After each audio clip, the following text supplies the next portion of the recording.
India TV YouTube channel को subscribe करें और बेल आइकन दबाएं। और इस वक्त की ब्रेकिंग न्यूज, उत्तर प्रदेश के मुख्यमंत्री योगी आदित्यनाथ का कहना है कि उत्तर प्रदेश तीसरी लहर के खतरे को देखते हुए पूरी तरह से तैयार है।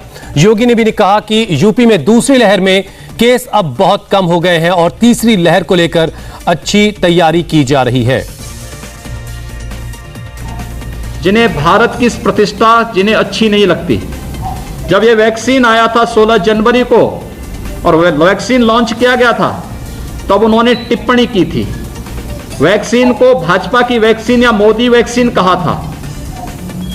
वैक्सीन मुफ्त में है और उस समय उन्होंने दुष्प्रचार करके कहा था हम तो नहीं लगाएंगे वैक्सीन, और लोगों में नकारात्मकता पैदा करने का प्रयास किया। वे लोग आज वैक्सीन के कारण देश के अंदर लोगों में सकारात्मक माहौल हो रहा था, कैसे नकारात्मकता ने बदलने का प्रयास किया, ये किसी से छुपा हुआ नहीं है। हमें यह भी देखना होगा कि कोरोना के प्रथम जो फर्स्ट वेव थी, इसमें और सेकंड वेव में संक्रमण में बहुत ज्यादा अंतर था, लगभग 30 से 50 गुना अंतर। पहली वेव में हम लोग देखते थे कि जितने भी असिम्प्टोमेटिक हैं, होम आइसोलेशन में आराम से वे घर में रह करके अपना उपचार करा सकते थे। उनको दवा की आवश्यकता भी नहीं थी। उनको सामान्य दिनचर्या के माध्यम से केवल और दूसरे के संपर्क में ना आए, अपने आप 7 दिन 10 दिन के अंदर उनकी रिपोर्ट नेगेटिव आ जाती थी।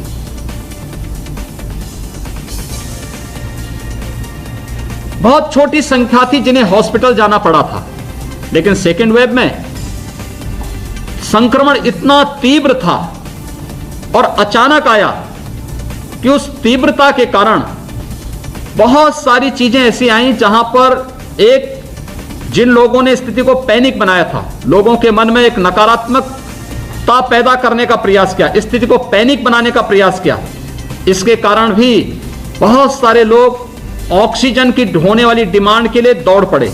लेकिन हम आभारी हैं आदरणीय प्रधानमंत्री जी के, देश के अंदर पहली बार ऑक्सीजन एक्सप्रेस चलाए गए, एयरफोर्स के विमानों से टैंकर भेजे गए, और मैं धन्यवाद दूंगा माननीय श्री पीयूष गोयल जी को। जितनी भी मांग की गई ट्रेन की, उन्होंने उपलब्ध करवा करके, और हर एक जगह देश के अंदर सबसे बड़ी आबादी का राज्य उत्तर प्रदेश है, 25 करोड़ की आबादी का राज्य उत्तर प्रदेश, और ऑक्सीजन से होने वाली मौत ना के बराबर। पूरी एक सिस्टम इस तरीके से बनाया गया कि हर एक हॉस्पिटल तक हम इसको उपलब्ध करवा सकें। ट्रेन जहां से भी, जमशेदपुर से हो या जामनगर से, वहां ट्रेन मिलती थी, वहां टैंकर एयरफोर्स के विमानों से पहुंचते थे और ट्रेन से ऑक्सीजन आती थी। आपने कभी इस बारे में सुना किसी ने कि ऑक्सीजन को भी हम ट्रेन के माध्यम से हर एक हॉस्पिटल तक, जनपद तक पहुंचा रहे हैं? यह अपने आप एक उदाहरण था। फर्स्ट सेकंड फेज में, यानी सेकंड वेव में, हमारे सामने ऑक्सीजन की एक समस्या सामने देखने को मिल रही थी। लेकिन जैसे ही ऑक्सीजन की ऑडिट हुई, बहुत सारे लोग भाग खड़े हुए और उन्होंने कहा नहीं साहब, हमारे यहां ऑक्सीजन 300 मीट्रिक टन से ही काम चलेगा। जो 800 और 1000 मीट्रिक टन की डिमांड कर रहे थे, उन लोगों ने भी, क्योंकि कहीं ना कहीं वे ब्लैक करके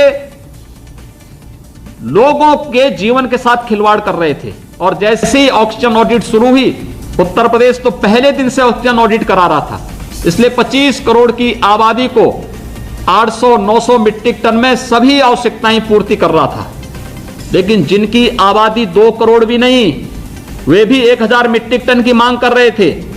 और जब वही ऑक्सीजन ऑडिट की बात हुई तो वे लोग भाग खड़े हुए और वे भी कहने लगे कि 400-500 मीट्रिक टन में हमारा काम चल जाएगा। नमस्ते, मैं हूं मीनाक्षी जोशी।